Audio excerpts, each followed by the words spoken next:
On this episode of Cycling Together, we're talking about why your wife needs a better bike. We're getting your first impressions on my BC40. You're also going to tell us a little bit about Shimano's new wireless XTR Di2 drivetrain and answer a viewer question about chain lube on new chains. This all sounds very familiar. Well, that's because we're taking a quick podcasting break. And this is one of our favorite episodes that was recorded almost exactly a year ago. Mm-hmm. So with that, is there anything that you would like to add before somebody listens to this episode? Because, of course, now we're a year. Like I'm going to tell you, a year later on that BC40, I adore her. You adore that bike. I adore her. So it sounds like at the time, XTR was the new wireless Di2 electronic group set, mountain bike group set from Shimano. Yes. That has now trickled down to XT and Dior. So that's two different lower price points. Yep. I think we talked about chain waxing in that episode. We talked about chain waxing, which I think we have talked about since. And at the time, I was not chain waxing. No. Had done it, stopped doing it. I am now back to doing it. You are chain wax curious. Yes, right? So there'll be future reports on the state of our current chain waxing. What else? I guess this is about why your wife or your partner should be the one to have a good bike. Don't. We're not going to give it away, but I will say, we are on we just started the 5th year of our women's mountain bike series. Mm-hmm. And I did notice after our first ride that we've had a couple of riders upgrade their gear, not necessarily to the nicest bikes, not necessarily to super expensive bikes, but definitely to bikes that are better suited for what they're doing, maybe fit them better. And so that's really where this show was inspired by. Okay. So let's give it a listen, and we will be back with a new episode in a couple weeks. Yes.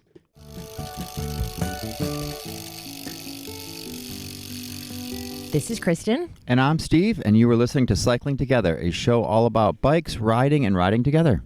We have changed our venue because chaos reigns. We were outside last time, and we're outside again. We were not outside last time. We did a test outside and never had it go live. This is our re-record of that show. Okay. That show never happened. We're outside because the kids are home from college. Mm-hmm. Well, one kid is now home from college. One kid came home from college and just left today. So it's just chaos. Every room is chaos. So we've been driven outside. Very nice out here. There might be environmental sounds. The birds are chirping. Yep. Environmental sounds. Jets. Exactly. Anyway, that leads us into the fact that it is a very, very, very busy time of year. The rides have started. Into the active riding summer season. Yes. Mm-hmm. And is it just last weekend? Just last weekend. Last weekend we were at Raid Rockingham. Yeah, Raid Rockingham is it's a gravel ride, and they do a bunch of the series. They have Raid so-and-so of generally by I believe the county of which they're in. Oh, is that what it is? So I think this was Rockingham County, New Hampshire. And we did it last year, and we liked it a lot, and I had done it previously in 2015, so 10 years ago I did it before. We had talked about early in one of the other shows about, the value of some of these rides as they get more expensive and so forth, and certain expectations, and just a very, very well run. This checks all the boxes. It checks all the boxes. It has excellent food at the rest stops. Yep. It had great food at the end. Well, but at the rest stops they had grilled peanut butter and bacon sandwiches, which hit the spot so beautifully. Yep. The route, which looks like a lot of road on the map. This is definitely the most road of some of the gravel rides that we look at to do. It has some climbs, but it's not extreme. Yep. They're not trying to push the extremities of it until the very end when they have you do this little poppy climb up to the end, which is only enjoyable because our teammate Pete is faster than us and he's already waiting and he's yelling. So he's a very good cheerleader. Yeah, he's up there. He already has his beer in his hand. He's cheering us on. Mm-hmm. So good route, good support, Good food. Good marking, course marking. Good course marking. Yep, good parking organization at the morning and check-in. Good communication. The band at the end, the beer, the food. It's a good one. It's a good one. Yeah, we liked it. Yep. Here's the question. How often do we go back to a ride like that one? See, this is one of those cases where I'd say next spring, or I should say late winter, when we're starting to look at the ride season, like we wouldn't hesitate to go back to this. At the same time, I think that we'll say, okay, well, what else is out there? And if there's nothing really in the schedule, then we'll probably go back to this. But I'd also look at some of their other rides. Because when you have a good ride organizer that does a good job, by the way, they gave away buffs this year instead of water bottles. And I just think that they do more have one in people Vermont. Should give away things that are not water bottles. Oh, I was they're very not water excited bottles. to get Yeah, you like that buff. I did like the buff. I'd take socks. I like pint glasses. I just feel like I have more than enough water bottles and I don't need a t-shirt.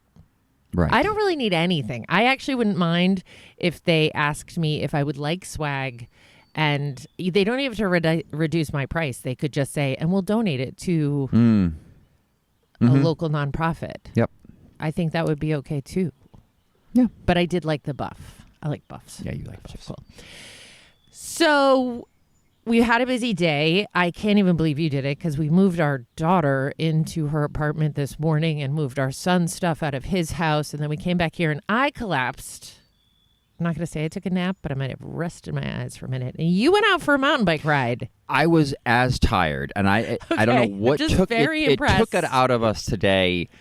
But I had in my head the whole long drive back that I was going to do this ride. I was going to, test your bike on some of the local trails. Yes. And also it was sort of a final check of one of your women's ride routes to make sure there were no new blowdowns and everything was clear for that. Good man. So, and then when I got back home, I was like, ugh, I've got 4.5 hours of driving in me today. Yeah. Right. Yeah.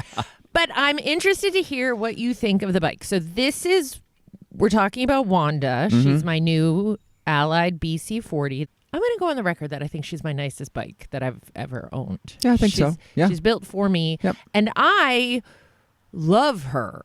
I think she looks great. I think the suspension is right for me, that 120. But what has been most surprising is that I have been able to conquer some of our riding technical areas that I haven't in the past. And we're still trying to figure out why. Like, what is it? Because I want to know. I want there to be a logical explanation. And you've kind of been like, well, it could be because of this or that. But what I'm really interested in is what you thought of her, because today was your first time to really take her out for a spin. We both ride the same size because you're 5'10", I am 6'1", so we both ride a large. I could ride an extra large in many cases. So all I had to do was move the saddle up to my height. Which you could do easily because she's got a wireless because it has a wireless driver post. So there wasn't any dealing with any cable issues there and making slack for the cable. The handlebars are a little low for what I would want. So if that were my bike, I'd probably have a 15 to 20 millimeter riser bar on that bike. But she's not, so... Right, but it's not. And you're lucky I let you try her. Right. And then, of course, you've been complaining. This is one of those things that happens all the time where there's one little thing you need to change, but you get to the end of the ride, you put the bike away, you forget about it. And then you get on the bike again for the next ride, and you're like, oh, I forgot to do this. In your case, the tension release for your clipless pedals is a little low. Yes, I have been. You know the thing where people say, what if I can't get out of my clipless pedals? That has not been the issue for me. I have been popping out, like I'll pull really hard and just boing out come, which is not a big deal, but you're right. I will say, we should adjust these when I get back. And then you forget. Totally until the next ride while you're in it. Right. So I did pop out a couple times because they are way too... They're too loose. Yeah, they're too loose. Okay, so they're on the lightest tension. Because somebody else said, well, maybe you have... Somebody on the ride I went on Friday when it happened to me said, well, how old are the cleats? And I go, dude, there's just a box of cleats kicking around my house. These cleats could be a year. They could be 10. Who knows? Because Steve, it's you know what I'm saying though. But that can be it. The cleats can wear down a little bit. Yes. It was just funny when we realized how many spare parts you have kicking around. Right. And you also made a recent change to her in my tires. So he had moved you built me my wheels over the summer. Yes, for your previous bike. For my previous bike. Yes, which moved over to the Allied. And they had what on them? They had Maxxis 2.5, and you had DHFs on there. Okay. All right. And then you changed her shoes. Yeah, I did. And what did you put on them? So same wheels, different tires. Same wheels, different tires. I wanted you to try a faster rolling tire, especially now in the summertime. Yes. When it's dry. So I put on I had a set of my Maxxis 2.4 Aspens. Okay. The Aspen we'll call it a racing tire, right? It is a very, very popular racing tire. Okay. And yeah, I tell people who are racing, those tires are free speed, right? Okay. And there's other brands out there who make racing tires, and they are over something chunky like the Maxxis you had. Okay. The DHFs, these roll so fast. So they also dropped 830 grams from your bike, which non-gram speak is 1.8 pounds, 1.9 pounds. Okay, 1.8 probably. Yeah, a lot of weight. Okay, noticeable. So anyway, you rode her. Yes. Today. Yes. For the first time, nobody there to restrict you on your speed. Except for one guy who got in my way. Oh! Yeah, I know. We're calling out names.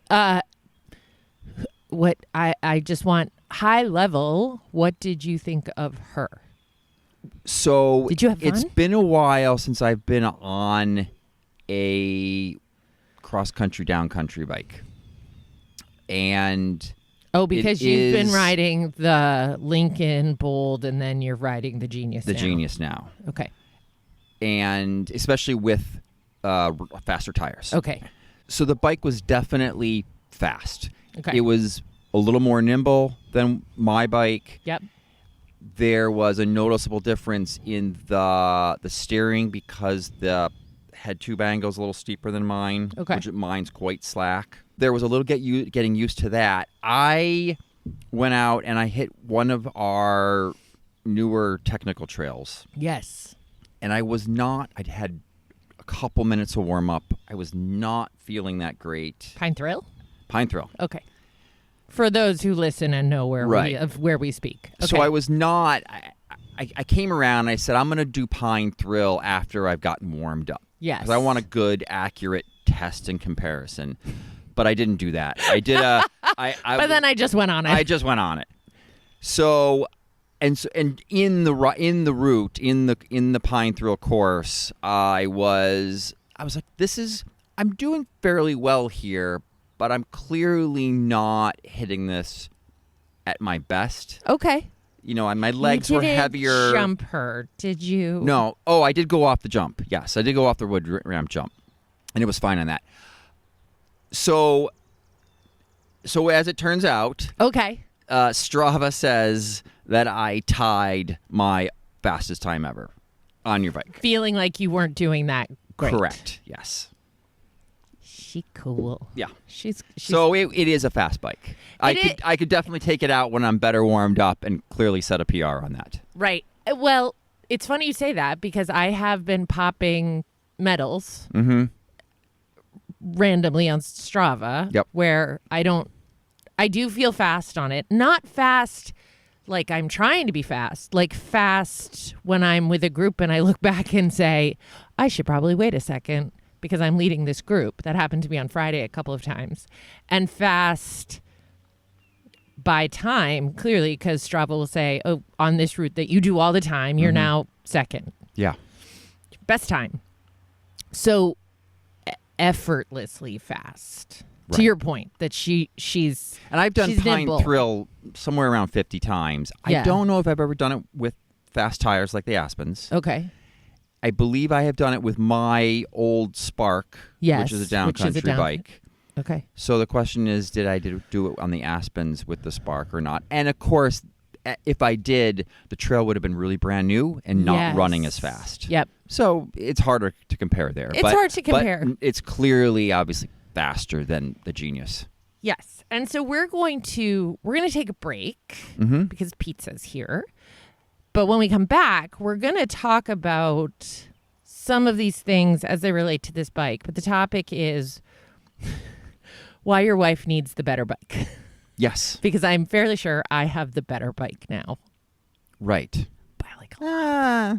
No, I have debatable. the better bike. But I have the this is a great topic because we see this all the time where the spouse, they don't get the level of equipment that most of the time it's the husband, right? Let's just say it. But it can be it can go both ways. The most experienced rider in the couple. The most experienced rider in the couple, they get themselves the nicest equipment. Right. They say, my spouse here, they don't need that much. They may not do it. And then there's a chicken or the egg. Do they not like everything riding as much because they have so that's what we're going to talk about. Shifting and so forth. Maybe my bike is not nicer, but it is definitely a bike that for the first time has really been built for me. Mm-hmm.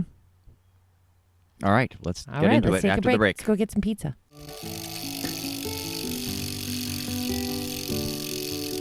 Okay, we're back and we're fed and we have a light on. Look at us. We do. The twilight is coming. Our neighbors are going to look over like, what is happening? As it is every now and then, because we usually record in the front room, one of the front rooms of our house, when the blinds are open and the lights are on and you can see there's like a camera. And I think, what do the neighbors think is happening around here? Okay, so we are going to talk about why to buy your new riding partner. Mm-hmm. I don't want to genderize this as much as possible. We can. A nicer, maybe a nicer bike than you're inclined to. Right? Right. But we do recognize some of the scenarios we've seen at the shop. Mm-hmm. One is, I'll put gender on this one. I do find that many times women, and in particular moms, seem very reluctant to spend money on themselves, to the point that they will buy their kids, not necessarily from us, a really nice bicycle. Then they'll come in and say, I have $100 and I need a bike to keep up with my child. And the thing I usually say is, you're not going to outgrow it. Yes, I mean, that's a big... You say that a lot to people. I don't want to shame anybody, but we talk about like how much to spend on a bike, and I'll remind them that they will not generally grow out of their bike like children do. And it's always a laugh line. It's always where it's like, oh yeah, you're totally right. And we're going to talk, in our conversation here, we're going to talk about a lot of high-end parts in some cases, but all of this does trickle down, and we'll try to get to that in terms of the overall quality and level of what you're looking for. Right. And so it doesn't necessarily have to be the high end, but it has to be a certain functionality. And that's and so just it applies across the board there. Yeah. The second scenario, not to call out one of our customers, is the very well-intentioned spouse who buys a bike for their partner without said partner being around. Yeah, that happens too. So we had one where he was very excited. He had bought his wife a bike, actually two, because it was like buy one get one free from our local shop. Yeah, that was in the couple of years ago during the... Yes, and you and he were in the shop, and she and I were out in the driveway, and we were looking at the bike, and she said, I can't get on it, because she was older and not that flexible, and it had a she said, can't I have a bike like I used to have, a lady's bike? And I said, do you mean a step through? Mm-hmm. You know, where it has and she said, yes. And it's so hard because she felt badly that he was so excited. He was so excited. He's so excited. So we talked about maybe some workarounds, like a dropper post for for just a basically commuter bike. But so that's number 2 scenario. Yeah. In your enthusiasm, buying a bike without consulting with your partner. Yeah, and that's just a simple design feature that you might not think about. He wouldn't, because he's a very serious rider. Rides a lot. Yes, rides he's a road bike. He has a very nice road bike. He has a mountain bike. Yeah, so he wouldn't necessarily think of these were cruiser bikes. These were not cruiser, but they were hybrids yes. for using on the so it was a logical bike for him to buy for himself. It's just that he didn't include her in the conversation or the picking. So, I am and have been guilty of this exact thing we're talking about over the years, where since I was the one coming into the relationship as the rider, and I would spend all this money on myself for all this nice bike equipment, and then I'd be putting together or getting you bikes, and they wouldn't necessarily be up to the same So that brings me to level. The third one, which is I'm not sure she's going to like it, so I don't want to spend too much on it. Right. And this you are definitely guilty of. Oh, absolutely. The situation in particular was I was getting into cyclocross, so you had done it for a year or two. You had a really nice carbon Focus. You bought me an aluminum Focus. Yep. I put yours, I picked them both up one day at a race, and I said, what the hell? Yours was so much lighter than mine.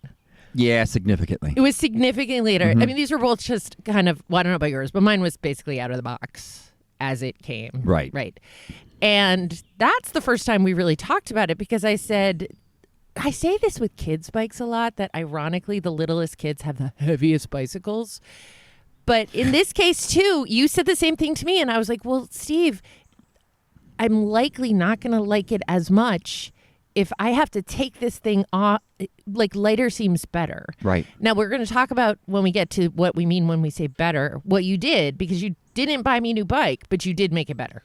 So that's scenario number 3 is I'm not sure if she's going to, or they are going to like it. Yeah. So I don't want to spend too much money on it. And the third funny one that I have seen a couple of times is, can we share? And I'm not anti-sharing bikes, but it's when it's 2 riders that are just built completely differently, right? In fact, someone from the cycling industry recovery group posted that someone came into their shop and she said, my husband and I want an e-bike to share. I'm 5 feet and he's 5'10". Yeah. Yep. No, it's not going to work.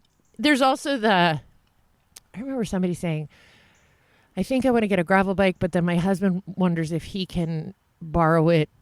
He could also use it, but in the winter. And you're like, on multiple levels, no. He's significantly taller than you are. It's not a fat bike. It's a gravel bike. Yeah. But he doesn't get it. I mean, I would say, we're 3 inches apart. I would say that's around the height difference that you can both use the same bike. Even you might be one might be a medium, one might be a large. Yes. But you could do it. Well, like you 4 said, inches is doable, and that's about it. Right. Yep. I mean, you said you're on the cusp where you could ride an extra large. I'm on the cusp where I ride a large but could ride a medium. Like, we're both, so we're in that gray zone together. But even then, there are adjustments that make my bike slightly smaller than you would have it set up if it was same frame. Right. Okay. And it's interesting. I did do a little research. Would you like some research? Ooh, I would. About spending. What'd you find? So I found a couple of articles. One was from lendingtree.com that talked about how when women and men spend money differently on non-essentials. And basically, men are more likely than women to splurge. So about 61% of men are likely to splurge on something. 43% of women.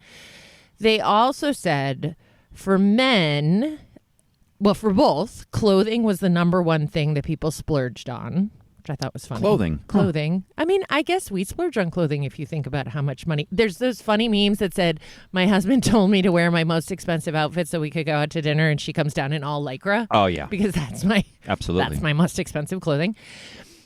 For men, after clothing, they spend money on hobbies and tech gadgets. So I would say bikes fit both of those things. Sure. Where women tend to spend first clothing, then beauty and grooming, and then hobbies.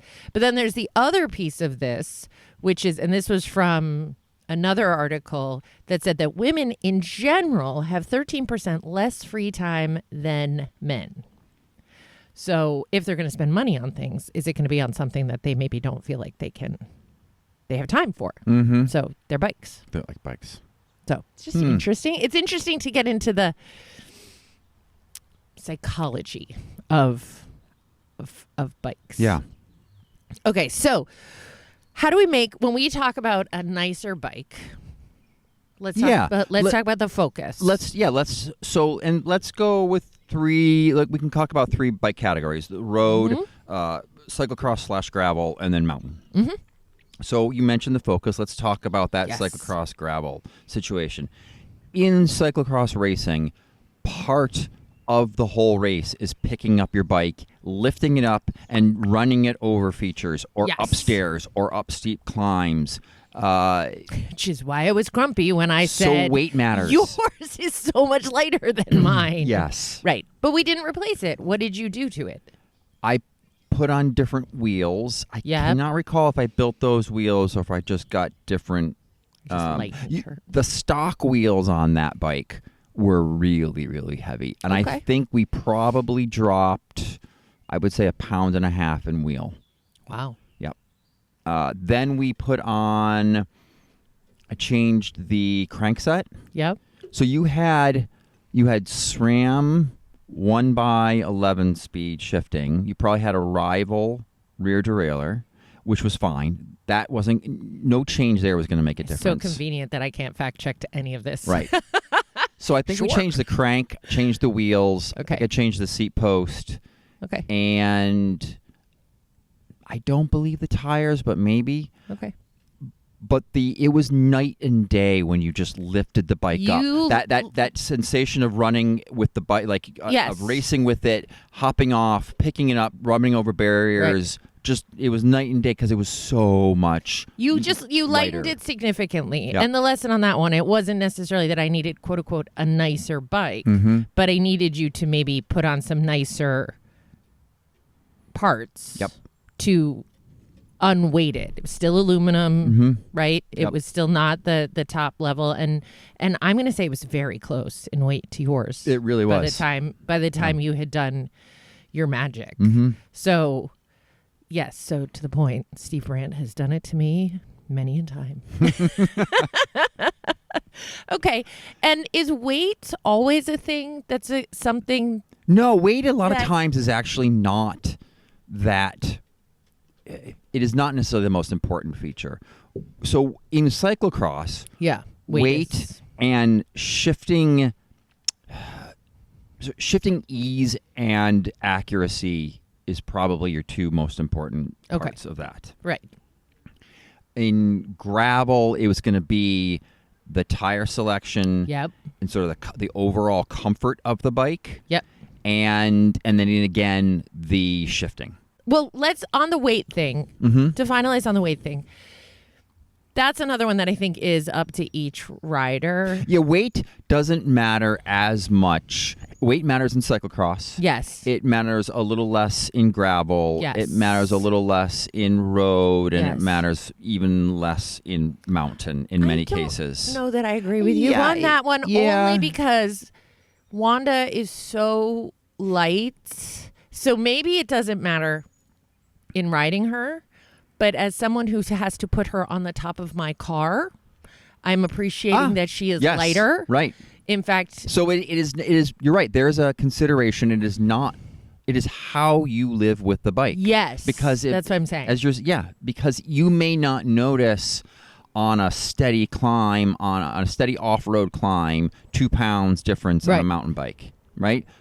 But then you go to get to your car and you have to put in your case, you have to put it on top of your car and you notice it a lot. I noticed it so much that because I put it on the top of my car, so I realized that I hadn't unratcheted the wheel strap, and I had her in one hand.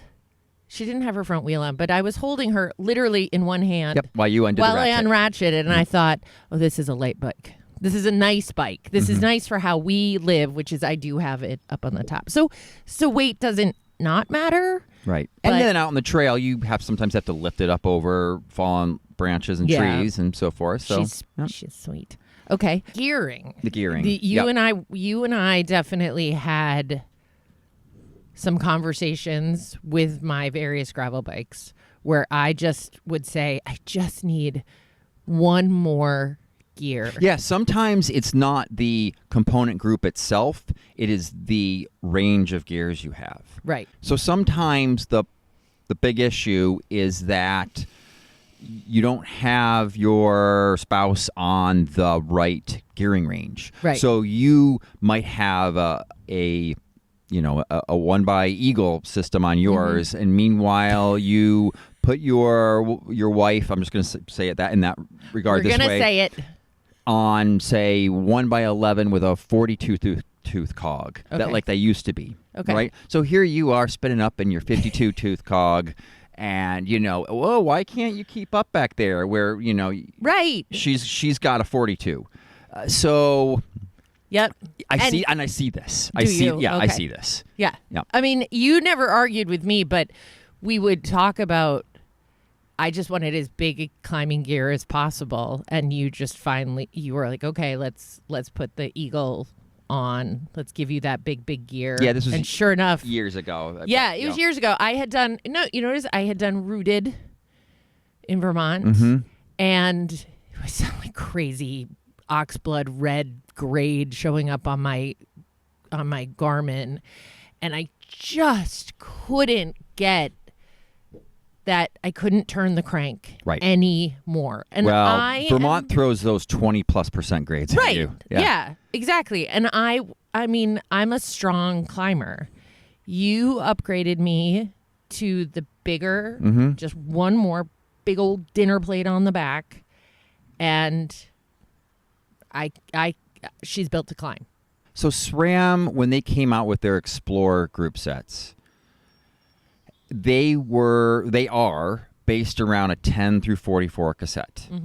And this is their gravel group set, which is not bad when you pair it with a 40-tooth chainring up front, which is what their standard configuration is. It's better than 1-to-1. It is not New England ready, in my opinion.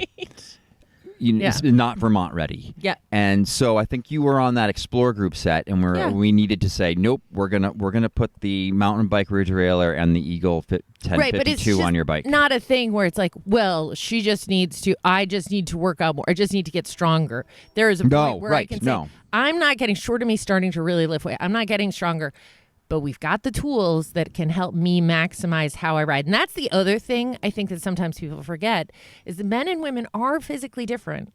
There is a difference. Right? Yeah, absolutely. And some of the strongest riders I know have come to me after rides in Vermont and New Hampshire and say, I'm broken. We need something easier. Right, exactly. I just need something to help me do what I'm doing better. Yeah. We can talk about electronic shifting. Yes, let's talk about the shifting itself. So this is a big one. Yep. I know you're a big believer in electronic shifting. Yeah, so let's talk about the high end, then we'll trickle down.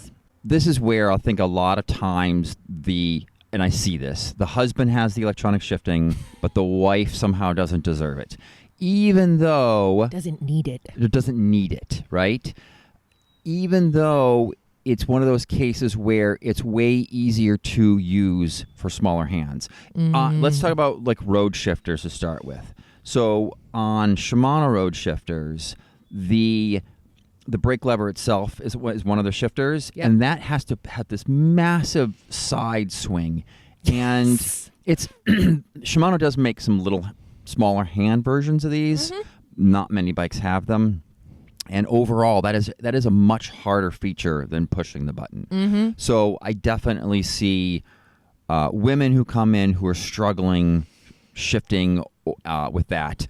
And then you get to mountain bikes, and with the trigger shifters, and smaller, weaker thumbs have a harder time pushing on those. And this is where I'll try to do things with certain mountain bikes, putting in the polymer slick cables, making sure that the housing is optimized with no kinks as much as I can, which gets worse and worse and worse as companies put all kinds of bends in them into certain frames. Yeah.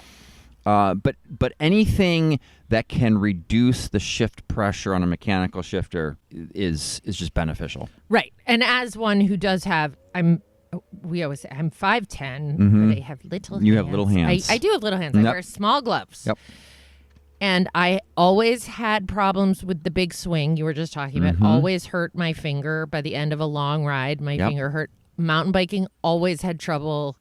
If not with the shifter, the dropper always gave me trouble because the dropper needed such a oomph that I would feel it. And so you did bring me to electronic shifting on my mountain bike, and I immediately felt an improvement. Immediately. Yes. And now I have. It was almost like like night and day. You know, you bastard. You've been running this. You've been running this on your bike, and you haven't given me this. See, this is where, right? Oh, absolutely. And now I have the electronic dropper, and I love it. Right, and now you have the electronic dropper. Yes. I really did. Maybe.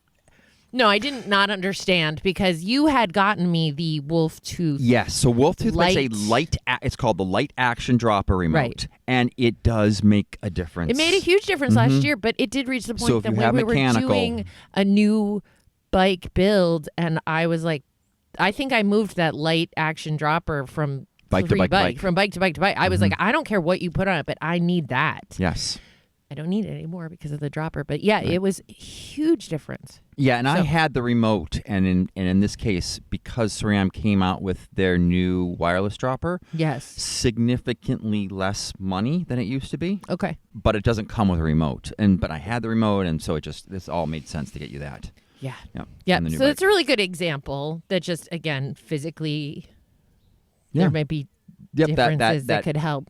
Ergonomics of the bike is a big thing to look at. So if we trickle this down off of the expensive electronic shifting, this is where getting a certain point in a certain level of the parts that shifts smoothly can make a big difference. So I'll see, let's just talk about maybe a couple who has more entry-level bikes. So the husband will have Shimano 12-speed Dior. Okay.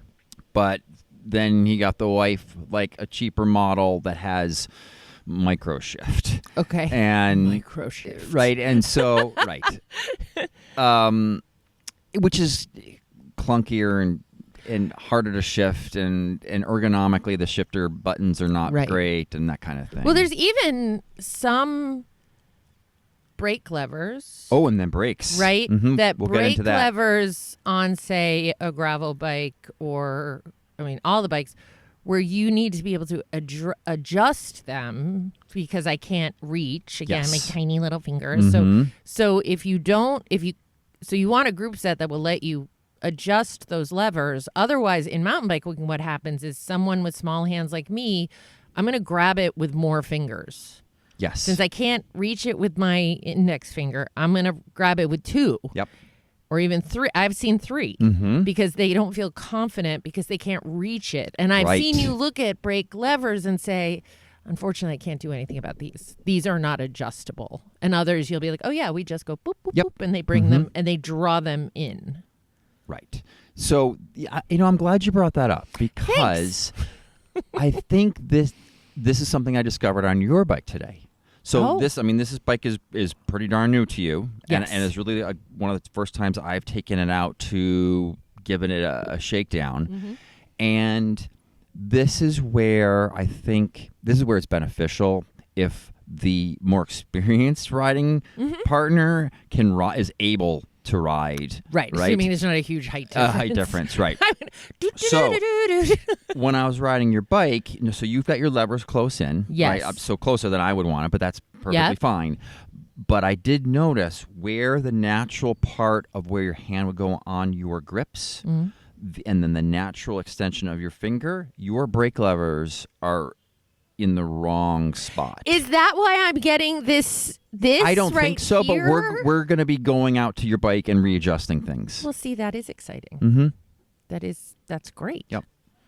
Yeah. Yep. And it can look, and I know it does. I know it looks fairly good set up right now. Yeah. Until you kind of got a little rowdy on the trail, and then I started to say, "Oh, nope, nope, rowdy. Yeah, this is not going to work." Okay. And even compensating for what your hand size probably But that's is. another example of maybe a lower component set of brakes might not have an adjustment. No, most or do they all now? Yeah, most Okay. do. That issue comes down to some of the very bottom level bikes with mechanical disc brakes and some of these mechanical levers that they put on them. Okay. Even those sometimes have reach adjust. But even a thing to just ask about, just as you're looking to make sure there's enough adjustment for that. Yeah, and a lot of hydraulic disc brakes, a lot of them don't do well with the reach adjust. Oh. I mean, the reach, it does adjust, but as you bring it in, a lot of disc brakes have a naturally long throw till the engagement point. Yes. Which is no problem at a, I hesitate to say normal, but sort of the stock reach of where the lever is. Yep. But as you bring the levers in, you can't actually make the bite point any quicker. Oh. There are some tricks that we use in the shop to attempt so, but overall, it can be a problem. So now the levers are getting really close to the bar, and they can then hit your knuckles, depending on the shape and the model of the brake and the shape of the lever and so forth. Yep. So that can be an issue on certain brakes. Okay. For small hands where you need to bring them reach really far in. Because I do like when we talked about the brakes and you were adjusting them. I like to, the minute I start squeezing, I want them to start braking. I don't like a lot of squeezy. Your brakes, you have the new SRAM motives, and I wasn't sure about them at first. Right. But actually, I think they're quite good. Okay, good. Yes, I would really like them if the reach was out to my reach. But I think I like the modulation feel. I like the bite. I like the smoothness of the lever. Yep. So overall, I thought the brakes were quite good. Good. Yeah. Okay. But they need to be adjusted for you. Yes. We also have suspension, specifically when we're talking about mountain bikes. Yes. And I know there have been a couple of situations at the shop where, say, in this case, I will say an experienced rider came in. His wife was riding with us. They bought a new mountain bike, but he immediately said, but we need to upgrade that fork. Yeah. And they did. Yep. Why? Why did you do? Why did he want for that? For mountain bikes, this is a big one. So he gets big props because it was not you. He was like, this works great, but she's going to need X, Y, and Z. Right. In general, we're going to make a generalization here. Yes. That the wife is lighter. And if you're quite light, let's say under 100 and let's just say under 150 pounds. Okay. All right. In that range, then suspension has a harder time absorbing smaller bumps because we're not heavy enough to activate. Because you're not heavy enough to activate. I'm the cheaper the suspension. First of all, the more what's called stiction there is. Yes. So that is the friction that you have to overcome in the system just to get the legs to basically start telescoping and moving. And so you have to and so the heavier you are, the easier it will be to overcome that stiction. Yes. And the lighter you are, the harder. And so that is a big thing with entry level suspension. You on the very entry level side. Yes. Like a front fork is going to have most of the front forks on the entry level side are by Suntour. Yes. And they're almost all have a spring inside. Okay. Springs by their very nature can be very plush. They can be very small bump compliant and quite good. In fact, there are spring upgrade kits for high-end air forks in some cases. The problem is that the overall quality of that fork is quite bad, and so the stiction is very, very high, and the friction of the spring itself inside the leg is sort of high, and so that fork takes a lot. It needs some weight to just do its thing. Yes. Okay. Every now and then I will come across one of their models, and they make so many models that feels great, and you can't really see any construction difference.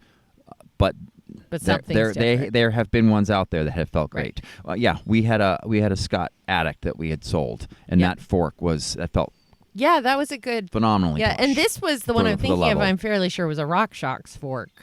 Now this one was a RockShox fork. Yes. So it was an air fork. It was their bottom level, and we did upgrade that fork to the next level up. And again, that's both a small bump compliance issue. The other thing is that the stanchions on those are thinner and flexier. Now, this sometimes doesn't matter depending on the rider, but overall, the tracking of that front wheel with a flexier fork is worse.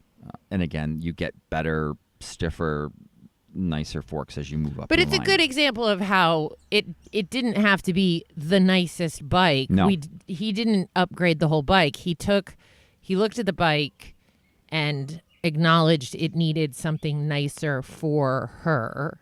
Yeah. And upgraded that at the time. Yes, and I have, there are cases like that where a bike, an entry bike especially, say, has good specs overall, except why did they do this and this? Which is why that one. Right? Yes. And so, and so sometimes you can just, you always want to look at the price points. Yes. You want to say, if I just go one model up, am I getting what I want to start with? Okay. Right? And then, because that makes more sense.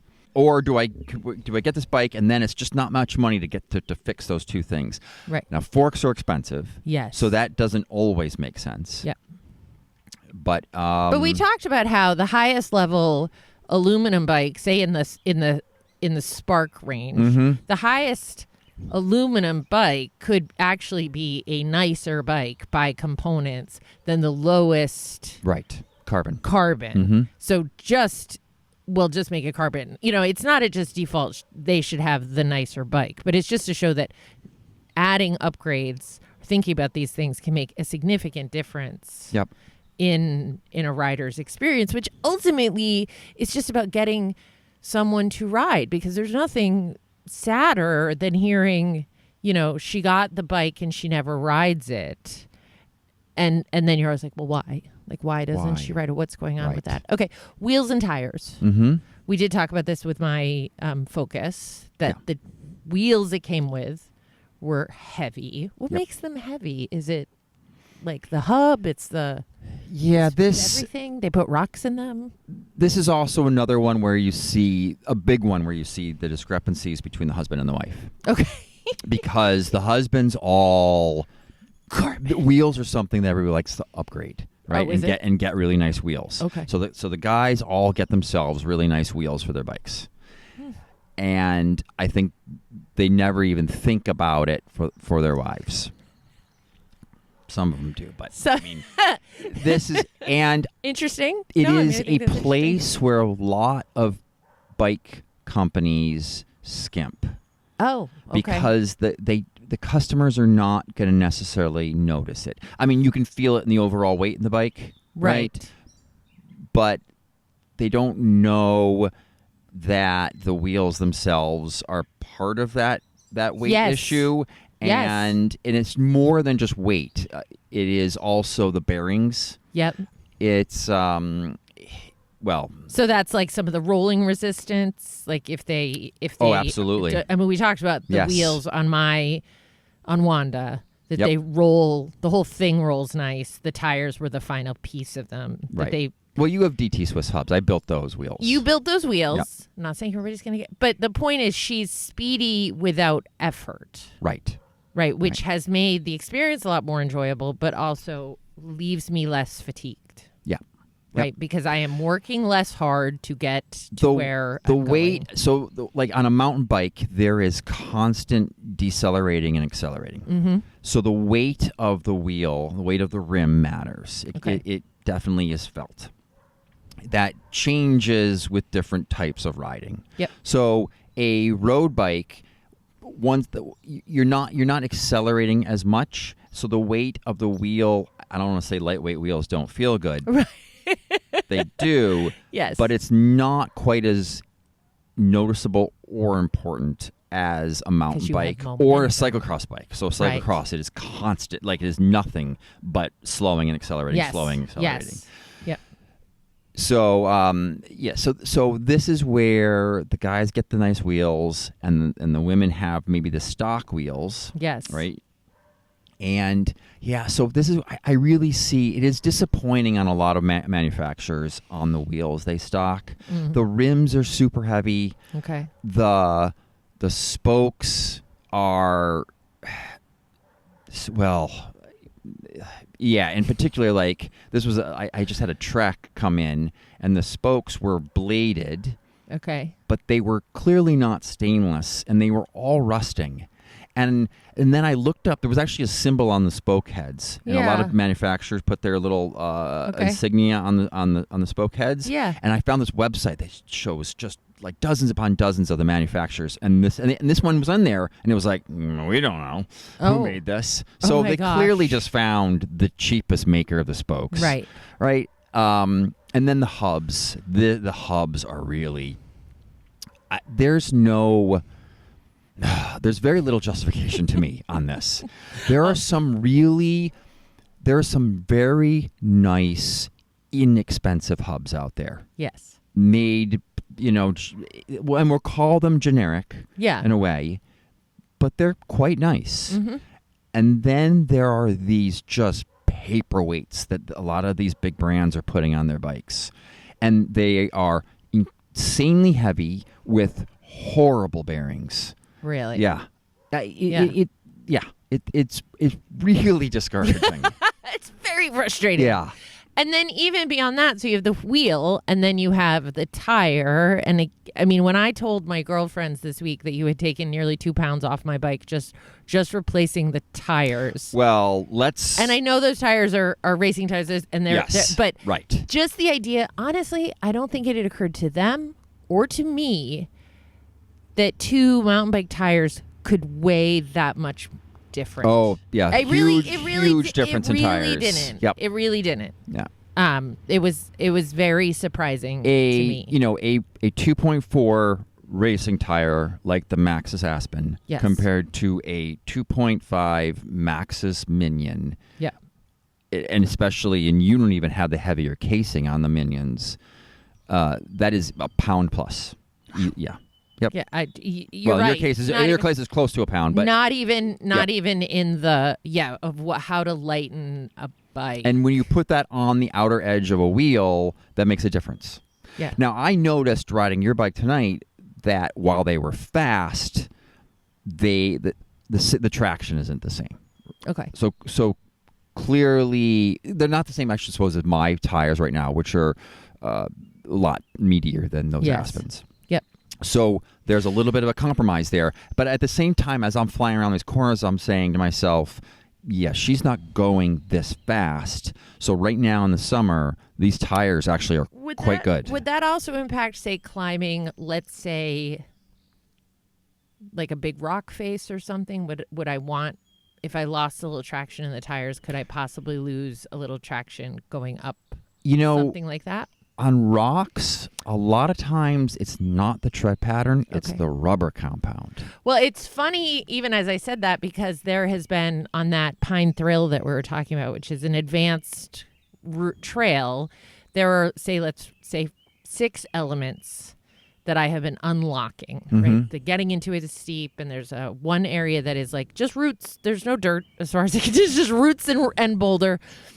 And then this last one was it's a steep rock, steepish, longish, difficult rock to get up. Yeah, rock face to get up. Yep. And I got up it Friday for the first time. It's the first time I've tried it.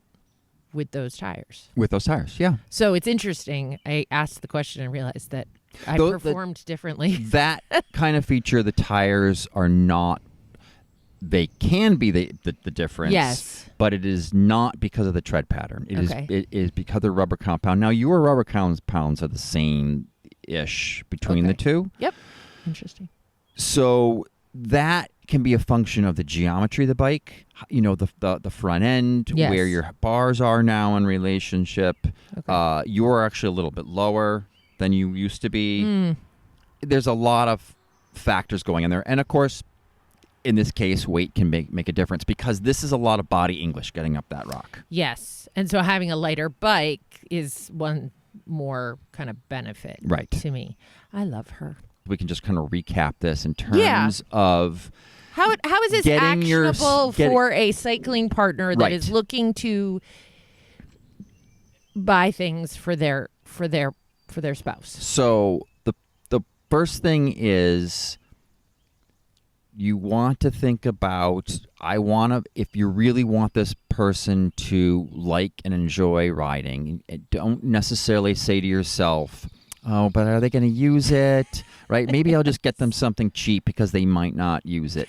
That's a very big catch-22. Well, it is a catch-22 because it's you buy them something and they kind of like it, but now you have to buy another thing, and in the end, you're going to end up spending more than if you had bought the better bike to start. And let's imagine they don't like it, and you have to sell it. Yep. Is it easier to sell a nicer bike? A nicer bike? Yeah, usually. Maybe. And it's not necessarily always the better bike on paper. Sometimes it's the right bike based on features. Yes. Maybe it's better components. Yes. So you want to make sure that, again, the brakes are going to be ergonomically right for that person. Yep. That the shifting is light action no matter what it is. Yep. That, the brakes are powerful enough. Mm-hmm. So powerful but easy. So hydraulic disc brakes on a mountain bike should be one finger. So they should be able to use one finger, and because they might not even with that one finger be able to pull as hard, but they want the power there. So it might even be counterintuitive if, like, let's say you're running a 180 front rotor because you find it enough. You actually put your wife on the 203 front rotor because she doesn't have to pull that front brake as hard to get the same amount of power. Even though she's lighter, things can makes it easier. So little things like that. And then just consider the overall weight of the bike. In general, in your price point, see if there's a big discrepancy between different models. There might be. Yep. A lot of times there's not. Get something that the best thing you can afford that you think is going to really promote the riding. Yes, I like it. Not hold them back. Hold them back. If you have super easy gearing, then she should have super easy gearing. And don't be afraid to make small changes, such as on a gravel bike or even like a road bike. So like on a gravel bike, a lot of them come with 40-tooth single chain rings. If it's a one by, I've thrown 38s on yours, right? Or on a road bike, you could actually, if it has a standard compact crankset, 50-34, but it's maxed at the back. So let's say Shimano, a lot of those were maxed at 11-34s cassettes. Well, you could actually, there's some things sometimes you can do in the back, but often you can put on a even smaller gravel-sized front crank. So changes. Yep. So then instead of a 34 for the small ring, it could be a 30 or 31. That gives it easier gearing, right? Yep. If that's the issue. So there are things you can do to many bikes to fix problems. Here's what I'm going to say. Don't surprise your spouse with a bike. Surprise your spouse with a trip to the bike shop to buy it. Pick a bike, right? Like, I think that could be, it's really fun to think about your bike, to think about a purchase, and that way they're picking the right bike for them. Yeah. So awesome. I like that one. All right. Well, we have two things before we wrap up. Number one is seen while scrolling. Speaking of components, there was a big rollout. Kudos to the Shimano publicity crew, because my entire reels was of feeds. Reels was just the new Shimano XTR electronic shifting. So take it away, my friend. What have they done? This has been in so long time coming here. So Shimano has basically let SRAM dominate the mountain bike market with Axis electronic shifting for years upon years now. I want to say I got SRAM Axis on my mountain bike the month it came out, and I believe that was March of 2019. Okay. So it's been a long time. And so all Shimano had in response to that is their mechanical group set. And all of the pros that they sponsor have been using the mechanical. Now, this surprised me. They had electronic shifting for their road they did. bikes. No. So Shimano had electronic shifting. Okay. They had Di2 in XT. They had XTR Di2. This existed, but it was just wrong for mountain bikes. Okay. They had no battery solution. Their batteries go inside their seat posts, and then, which is a problem with dropper posts. And at first, cross-country riders were not using dropper posts. Okay. So it's only actually been in recent years where that's happened. Oh. So then they came up a way to put the battery inside the steer tubes of the forks or in the down tube, but it was always this not great solution. Okay. It was stuck at 11 speed. Rigged. It was outdated. Okay. Right. So they finally came out with wireless electronic shifting. Okay. All right, in their top spec. Now everybody expects it to come down to the next level soon. Oh, so it's really only one. They're very, very top, and it's way more expensive than the nice SRAM component group set. How much? Oh, if you buy the full kit, $400 more, something like that. $400 more? Oh yeah. Oh. If you get the whole thing, the whole kit and caboodle, cranks and everything. Okay. Yeah, so it's a lot more expensive. What you're going to see out there, it is faster. Yes. So it is not faster than SRAM's first generation. SRAM, actually, their shifting slowed down with the latest transmission group set. Oh. Because it shifts based on the mapping of the cassette. Okay. So which gives it that more under load shifting ability. Yes. And so you're going to see people out there comparing the shifting speeds, and they're going to take the derailleur and they put them together. Yeah, they put them together and they go up through they go and they shift all the way up all 12 and up, and they go shift all 12 down, right? Yes. And, oh, look, XTR is faster. Do I care? It is, but do you ever shift like that? Do you shift through all gears, every single 12 up and down as fast as you can? No, you don't. Okay. So what I've seen in real world back-to-back riding tests is that the reviewers say, meh, that doesn't I've bother me. seen people running it into rocks. Yep. And it kind of bounces and then it comes back. Same. And yep. But isn't one of the things with not to get defensive about my transmission, isn't transmission one of the things about it is that it's hangerless now, and so it's super tough? Like, what's the difference? So I would say, yes, it is hangerless. I would say that XTR was probably in development for a long time. Okay. And it initially, it was probably predates the UDH hanger and the whole switch from the industry to that hanger, and then SRAM's sort of bait and switch from that to introduce transmission. Okay. So I would say it's a lost opportunity by Shimano not using the UDH direct mount, which is an open standard, and I believe there's a patent out there by Shimano. So this almost feels like their first gen system, which is the same shifting speed as SRAM's first gen shifting system. But I would bet that in a few years we're going to see a direct mount option. And the battery is a little different where it is. Well, it's inside the derailleur body. It's inside the derailleur body. But it still needs to be taken out to charge? Or is it? It does. Yep. Okay, because I feel like I saw something that was like, it doesn't need to be charged or... I've seen some weird headlines. Like, I haven't...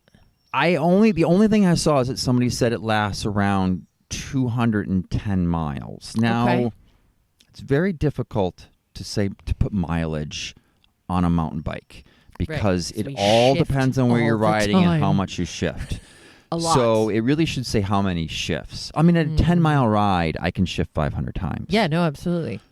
So like it's going out of style. 210 miles, though, seems very small to me. Okay. That does not seem like a long battery life, but I could be mistaken. You've never tested. I tested mine. I tested my the first time I got it. I tested it from 100 to dead. Okay. And I'm gonna have to look back on that. You're gonna have to look back. Yep. On that. It was a long time though. Okay. Mm-hmm.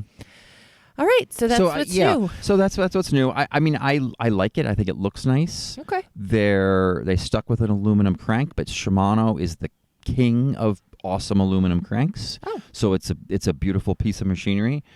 Have you seen it physically? Have you gotten I your have hands not on it seen yet? it physically. Okay, so we may return to this when you get your hands on it. Yes. Yep. How do I get on that PR list?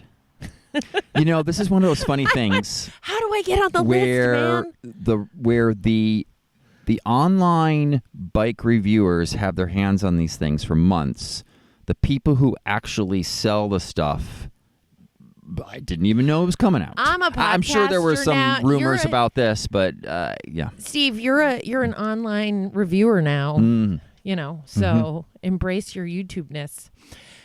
Speaking of, we've gotten a couple of comments on our YouTube Reels, which is super fun. So I'm going to bring this one up from Doyle, who said, I enjoyed this video. This video was about lube. It was about chain lube, dry or wet. And he says, I wonder what you think about the chain lube that comes with new chains. Does that affect the way you should clean it? Should you try to remove the heavier lube?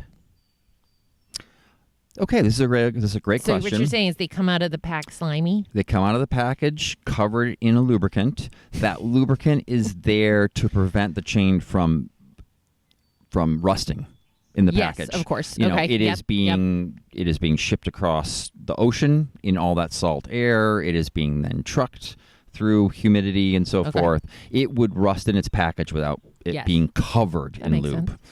So that's what that's there for. But it is also designed, and Shimano has said this, I don't know what SRAM's take on it is, but that lube is designed to just run right away. You can run as your chain lube. You could just put it on and go. Is it wet lube, dry lube? I don't know what type of lube it is. So gooey lube. Friction Facts, I believe it's Friction Facts, where they test chain lubes. They actually have tested the chain. Oh. With this alongside all these other lubes, and the factory lube tests better than a lot of very popular aftermarket lubricants. Don't tell Milkoff. So it doesn't last very long. You're only going to get 150, 200 miles out of it, I'd say. Okay. Before you need to apply more lubricant. Yeah. I also think that it can be a little tacky and sticky. Oh, okay. And they're definitely using less than they used to. But I like wiping down the side plates, wiping that off with some alcohol, because I don't want that tackiness that's coating the chain to collect dirt. So when you take out a new chain, you wipe it, you put it on.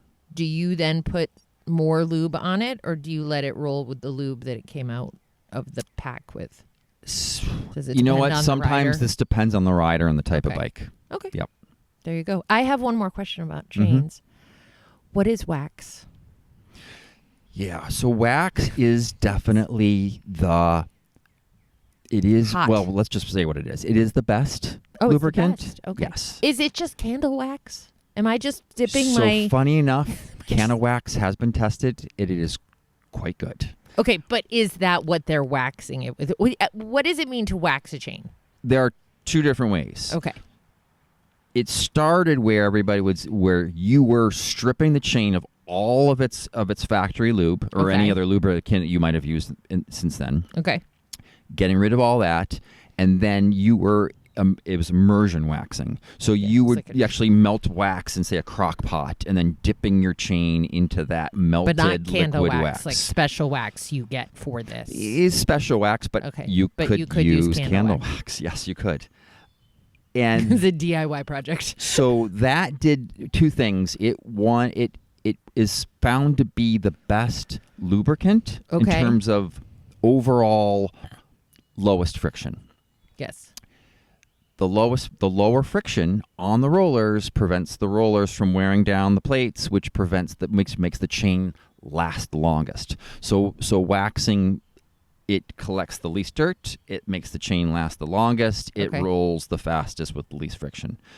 This is why it's the best. Now, and then there had been some drip waxes. So you apply it just like a normal chain lube.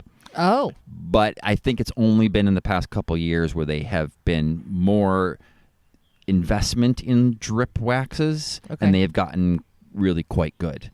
And let's face it, dipping your chain into a crock pot of melted wax is a time-consuming process. Drip wax is probably the way most people want to go if they're going to use a wax lube. Okay.